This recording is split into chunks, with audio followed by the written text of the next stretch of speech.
di pohon mahoni ini relatif aman untuk beberapa waktu dari incaran para pencari foto. Koloni yang lebih kecil terdapat di pohon yang lebih rendah.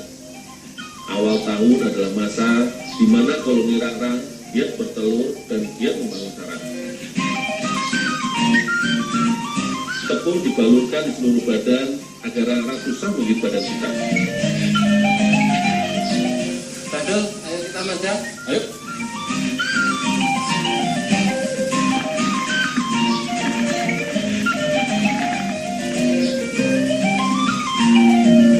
Lokasi budidaya rangrang ada di Kecamatan Gebu, tepatnya di Desa Ketuanyar, sekitar 30 km dari Kecamatan Sumawang, Temanggung. Saat ini, harga kroto sangat menjanjikan, yakni sekitar Rp120.000 per kilogramnya.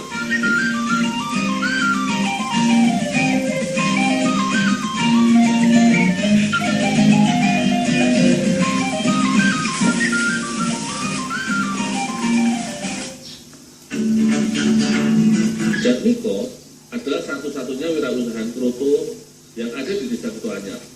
Setiap hari dia menerima setoran rangrang dan kroto dari para pencari rangrang di hutan. Persiapan awal yang harus dilakukan adalah mempersiapkan bak dengan tepung. Wadah bak dari plastik sengaja dipakai karena lebih licin.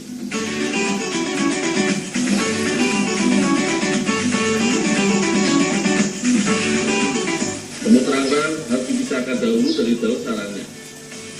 Kroto atau larva rangrang otomatis akan jatuh ke dalam bak. Memisahkan rangrang dari daun perlu kehati-hatian.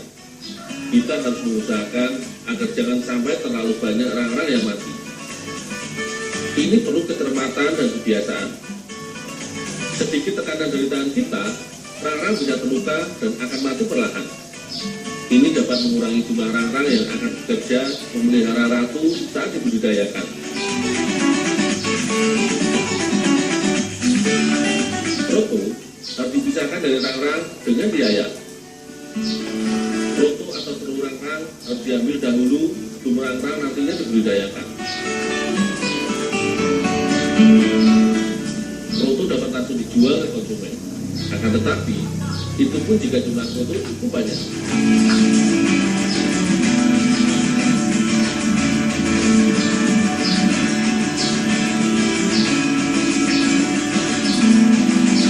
Di kandang, becek kroto yang telah disimpan selama sebulan dapat dipanen.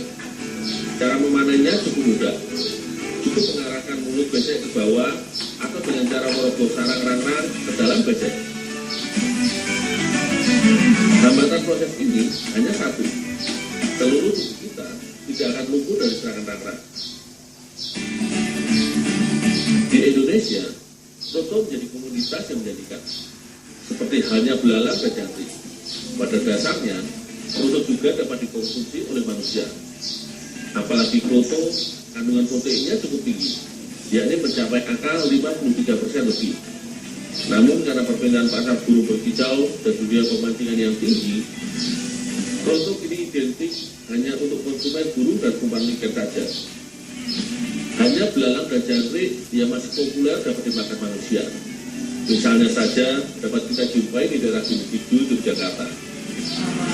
Namun sesekali waktu, usaha Semut Kroto Temanggung akan membuat olahan dengan tambahan kroto rangrang ini.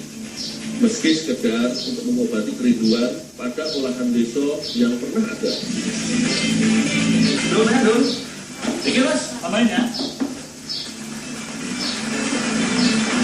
Tadi bawa ke Bang Marmus untuk dimasak makan sekoto. Oh, ya.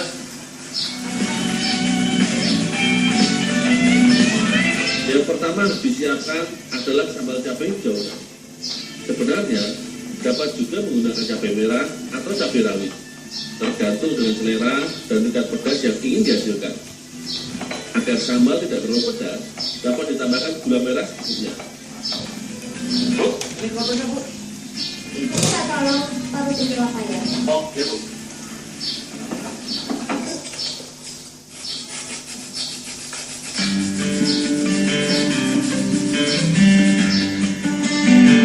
Bahan membuat kroto bisa berupa apa saja. Jika kita menyukai ikan tongkol misalnya, dapat membuat botok dengan bahan tambahan ikan tongkol. Petai hanyalah salah satu bahan yang sering diolah menjadi botok. Ini kembali lagi ke selera pengolahannya. Yang pasti, pada intinya, bahan seperti petai ini nantinya akan dicampurkan dengan parutan kelapa dan sambal. Parutan kelapa kemudian ditambahkan dengan bahan-bahan lainnya. Ciri khas botok adalah pedas, di mana sensasi pedas akan didapatkan dari sambal yang telah dicampurkan dengan parutan kelapa. Terakhir adalah bahan yang paling mahal, yakni kloto rangrang.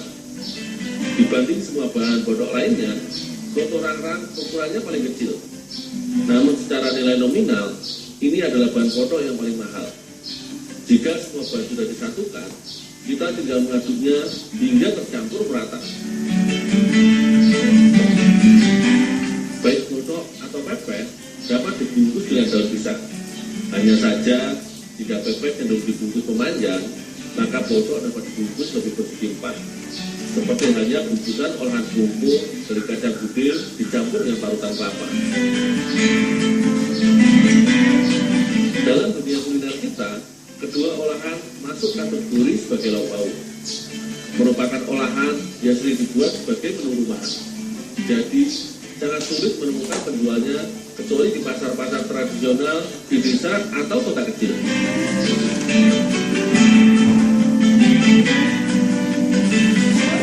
Ya Pak. Baik pepes ataupun botok harus dikukus dahulu. Air sengaja dipanaskan agar pengukusan tidak makan waktu yang lama. Normalnya, jika air sudah mendidih, pepes dan botok akan matang setelah seperempat jam. Namun ini juga tergantung dengan ukuran olahannya. Semakin besar dan tebal bungkusannya, akan semakin lama pengukusannya. Khusus untuk pepes, setelah dibungkus harus dibakar di atas api dengan pembatas wajan tanah. Istilahnya digara. Khusus untuk botok dapat langsung dinikmati. Olahan botok ini paling nikmat jika dimakan saat masih panas. Dapat disandingkan dengan lalapan atau lauk pauk yang digoreng lainnya.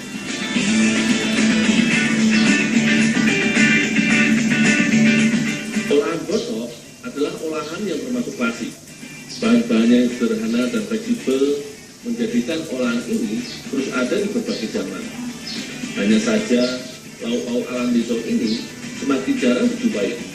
Apalagi dijual di pasar layaknya makanan lainnya yang kini banyak didominasi makanan pabrikan.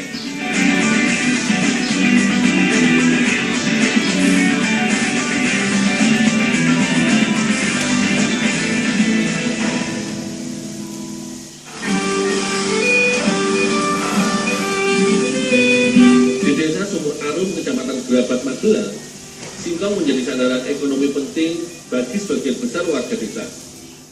Setiap hari aktivitas pengupasan singkong berlangsung di banyak tempat. Biasanya, singkong akan diolah menjadi selondok, kontil, dan atau lanting. 1 tahun terakhir ini, di desa Sumur Arum terdapat olahan singkong yang baru. Namanya paru nabati. Bahan bakunya adalah kulit singkong, terutama singkong renggani. Cara pengolahan paru nabati kulit singkong telah dimulai sejak proses pengupasannya. Cara mengupas kulit singkong yang akan diolah menjadi paru nabati memang berbeda. Kulit sengaja dikupas dengan hasil kupasan yang lebar. Ini berbeda dengan cara pengupasan biasa, ya seperti digaruk atau kulitnya menjadi kecil-kecil. Kulit singkong selama ini dianggap sebagai liwang. Padahal dalam kulit singkong terdapat kandungan yang juga bermanfaat untuk kesehatan tubuh kita. Oh, ya Bu.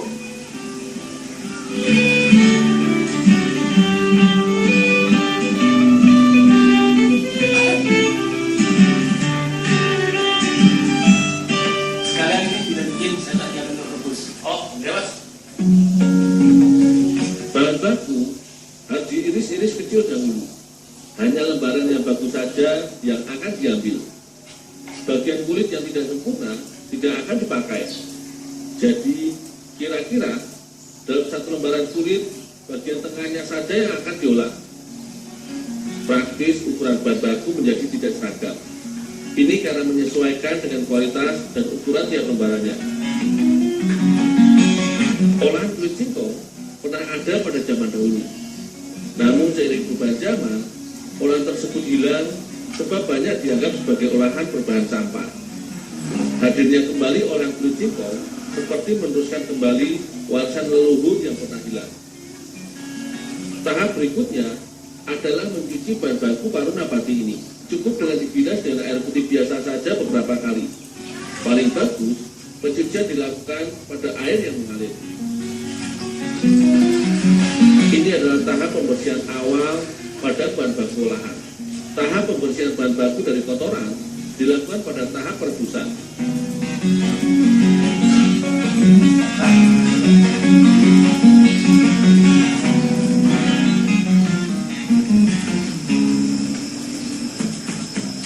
Perebusan dilakukan untuk melemaskan bahan baku.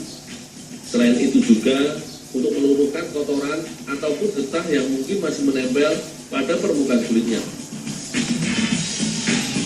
Namun yang pasti, perebusan dilakukan untuk mengurangi kandungan racunnya.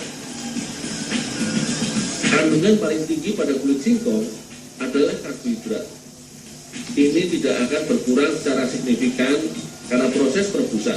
Yang akan dikurangi jumlahnya melalui perebusan adalah senyawa hidrosianik asid. Perebusan akan dilakukan selama kurang lebih 1 jam lamanya. Selama rentang waktu tersebut, bahan baku harus diaduk beberapa kali agar peluruhan kotoran dapat dimaksimalkan. Yus, tolong ambilkan air. Buat uang ya.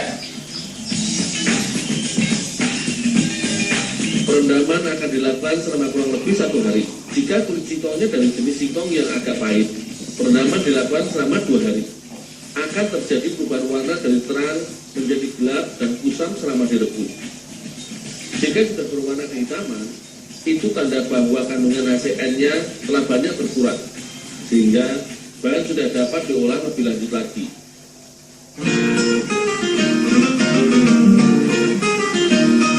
Ada 2 tahap pengolahan paru nabati. Tahap pertama adalah penggorengan setengah matang. Pada tahap ini, kulit singkong yang telah direndam dan dicuci dicampur dengan bumbu-bumbu.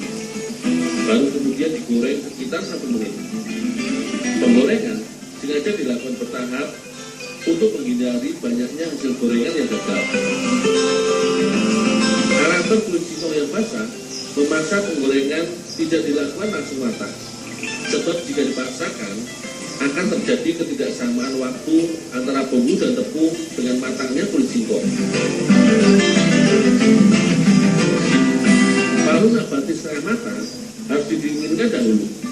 Nantinya akan digoreng kembali dengan tambahan bumbu yang lebih banyak.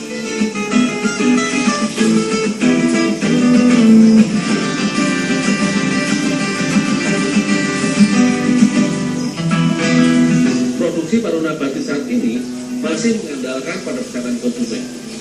Namun jumlah total produksinya tiap bulan telah cukup banyak, hingga puluhan kuintal kulit singkong. Promosi produk sering dilakukan melalui pameran dan internet. Perlahan, kulit paru nabati berhasil menarik perhatian pasar dan bahkan telah dipasarkan hingga ke Bali.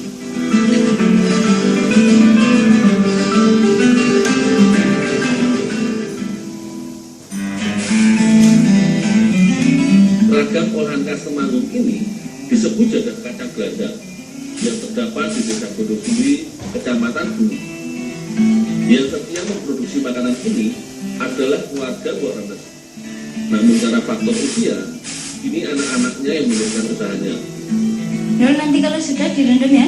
Oh, ya Pak. Bahan utama membuat jadah kacang gelandang adalah beras ketan putih dan kacang gelandang. Di daerah lain, nama lainnya adalah kacang polo.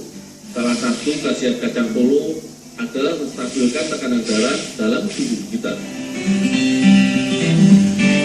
Ida Yanti adalah generasi kedua pengolah jadah kacang gelandang.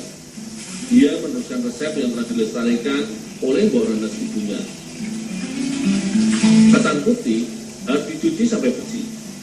Penggunaan wadah bambu yang ditumpuk memudahkan aliran air kotor keluar.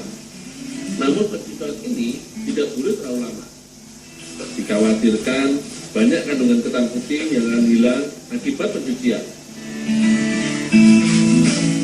Setelah dicuci bersih, beras ketan akan direndam selama 5 jam lamanya.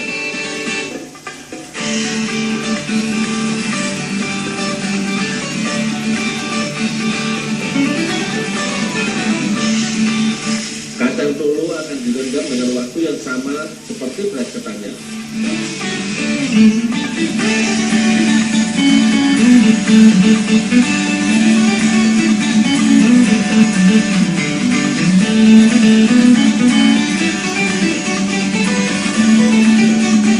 Terusin ya, saya tak malu keluar dulu. Oh, iya Pak. Air yang telah dipanaskan akan mempersingkat waktu pengukusan. Kacang tolo kering memiliki cangkang biji yang sangat keras. Itulah sebabnya harus dikukus lebih dahulu. Sengaja menggunakan alas semacam jaring supaya memudahkan proses pengangkatan.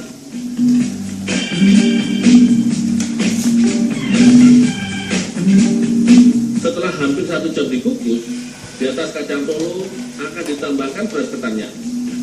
Ini adalah strategi memasak yang unik. Beras ketan lebih lunak, jadi dimasukkan saat kacang tolo hendak matang. Nantinya, beras ketan dan kacang tolo akan matang bersamaan.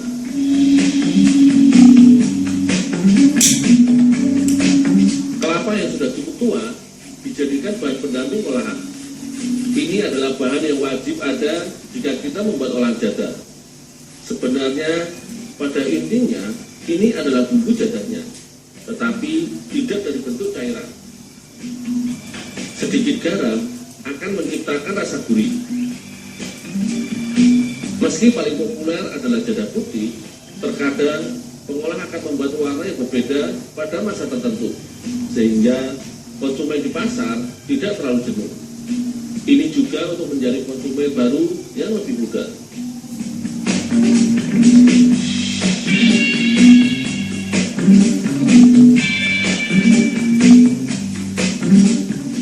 Kelapa parut sebagai bahan paling lunak ditambahkan menjelang kacang dan beras ketan matang. Kira-kira 10 menit sebelum bahan paling bawah dan tengah matang.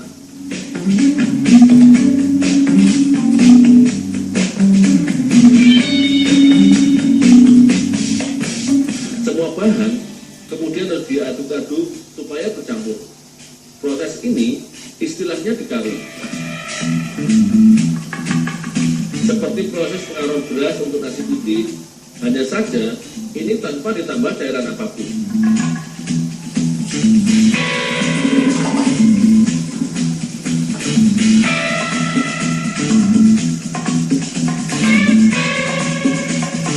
Bahan sengaja dihaluskan saat masih panas atau lunak. Jadi proses penghalusannya lebih mudah dan cepat.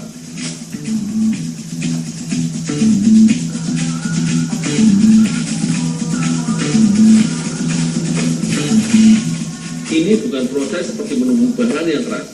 Jadi kita cukup menusukkan alu kita, tetapi tanpa menciptakan benturan dengan numpangnya. Tahapan ini disebut lekel atau nyosok.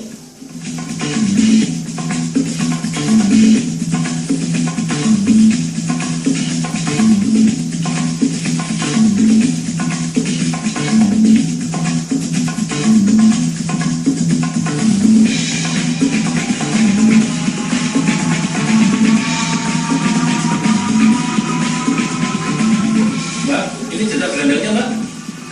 Iya, terus dulu. Mbak, ini sudah jadi Mbak ya?